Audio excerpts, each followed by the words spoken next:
Star Trek Starfleet Academy Season 1 Episode 6 Ending Explained. Warning: spoilers for Star Trek Starfleet Academy Season 1 Episode 6. Come Let's Away. Star Trek Starfleet Academy Episode 6 raises the stakes and hands Captain Nala A. Holly Hunter, her cadets, and Starfleet an epic and tragic defeat. Written by Kenneth Lynn Kylie Rossiter and directed by Larry Tung, Star Trek Starfleet Academy Episode 6 is a harrowing nail-biter that features the return of Nus Braka Paul Giamatti, who proves himself to be the United Federation of Planets' greatest threat. Nus Braka is called in by Captain Ake and Admiral Charles Vance Oded as a Hail Mary to save the Starfleet Academy and War College cadets held hostage by the Furies on the derelict USS Miyazaki. Braka was known to have defeated the Furies, who are cannibalistic human-alien hybrids with a sonic weapon, a secret he shared with the Federation for a price. Meanwhile, Terima Sadalzo Steiner and Caleb Mir Sandro Rosta maintain psychic contact thanks to her betazoid abilities. Caleb Sam Karis Brooks, Jay Dunn Krag, Kareem Dan Bievi, Alexander Elling, and Kyle Djokovic Dale Wibley are trapped in the USS Miyazaki's bridge, trying to activate the ship's experimental singularity drive as the Furies attempt to break in. While it's unsurprising that Nus Braka was duplicitous, the full extent of his plot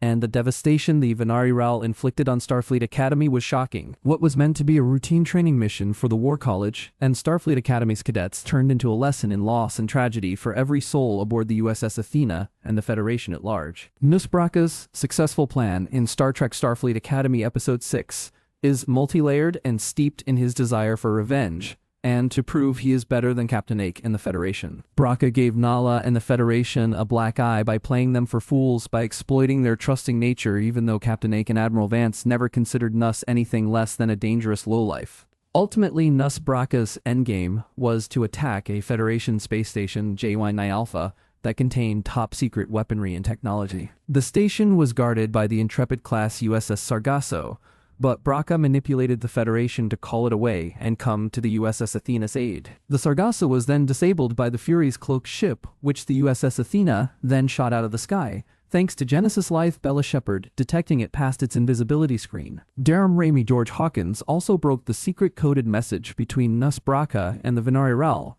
but he was too late to stop the destruction of the USS Sargasso. The Furies' attack on the USS Miyazaki and the resulting hostage situation was a decoy by the Venari Ral, with the added benefit for Nus Braka of being invited aboard the USS Athena so that he could taunt Captain Ake Facetoface. Braka's true goal, all along, was to lay siege to J9 Alpha and steal the booty inside. The Venari Ral spared no lives, and the USS Discovery had to be called in after the fact to collecting escape pods of the thousands of dead. Admiral Vance didn't disclose what exactly Nus Braka stole from J9 Alpha, but the Klingon Tellarite hybrid's vile actions resulted in him being labeled the most wanted man in the quadrant. There is now an intergalactic manhunt for Nus Braka. Whether Captain Ake will join this chase for Nus Braka and forgo her responsibilities as Starfleet Academy's Chancellor remains to be seen. Terima Sadal and Caleb Mir's romantic relationship went to the next level in Star Trek Starfleet Academy Episode 6. Despite the friction between them after Terima accidentally saw Caleb's hidden trauma, their psychic connection was crucial to the Betazoid cadet saving Caleb and their friends at the cost of her own safety.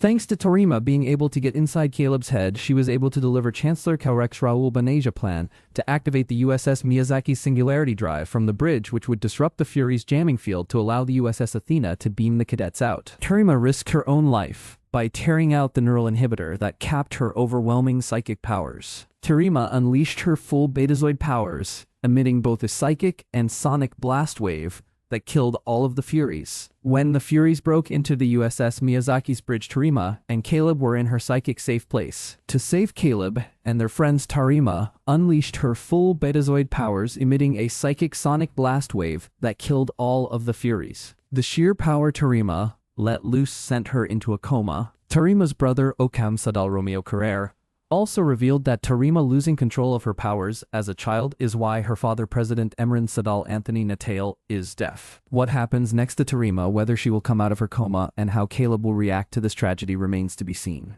Before Terima Sadal could kill the Furies, the hybrid cannibals murdered BAV by shooting him point blank in the chest with a phaser. BAV was the War College's Vulcan cadet, and he was one of Starfleet Academy's primary rivals, especially Darum Ramis. BAV may have disliked his Starfleet Academy counterparts, but the young Vulcan fought bravely alongside them against the Furies. EAV is also a fan of the comic book Tales from the Frontier about the crew of the USS Miyazaki, which gave the cadets a step forward towards the Miyazaki's computer recognizing them as the starship's new crew and reactivating the singularity drive. BV quoting Spock Leonard Nimoy, referring to the famous officer who believed the needs of the many outweigh the needs of the few, or the one, was a clue that the Vulcan was doomed. Like Spock in Star Trek II, the wrath of Khan Beavis' death is a tragic loss of a fine young Vulcan whose potential will never be fulfilled. Between Beavis' death and Terima Sadal in a coma, Star Trek Starfleet Academy Episode 6 was utterly devastating to the War College and Chancellor Kelrek. One of the War College's finest first-year cadets was killed in action during a training exercise that turned into a hostage situation, and another cadet's life hangs in the balance, and her future is in doubt. Series acclamation Mill, aka Sam, was shot by one of the Furies phasers. Although the photonic cadet survived, Sam is now glitching, and it may be beyond the Doctor's Robert Picardo abilities to repair Sam. Now there is a black cloud over Sam's future in Starfleet Academy. Sam had just accepted her mission as the emissary of her people, the Kaskians, in Star Trek Starfleet Academy Episode 5. Inspired by the legacy of Captain Benjamin Sisko Avery Brooks, Jake Sisko Sirach Lofton, and Professor Illa Daxtani Newsom, Sam emerged with more confidence and a greater sense of self. The usually irrepressible Sam was surrounded by her friends at the end of Star Trek Starfleet Academy Episode 6. The damage inflicted upon Sam by the Furies and what it means for her photonic body and the emissary's greater consciousness is a shocking turn of events after series acclamation Nil's joyous win in the previous episode. Although Nus Braka despises the Federation and everything it stands for, the Klingerite made it clear to Captain Ake that his deepest hatred is reserved for her.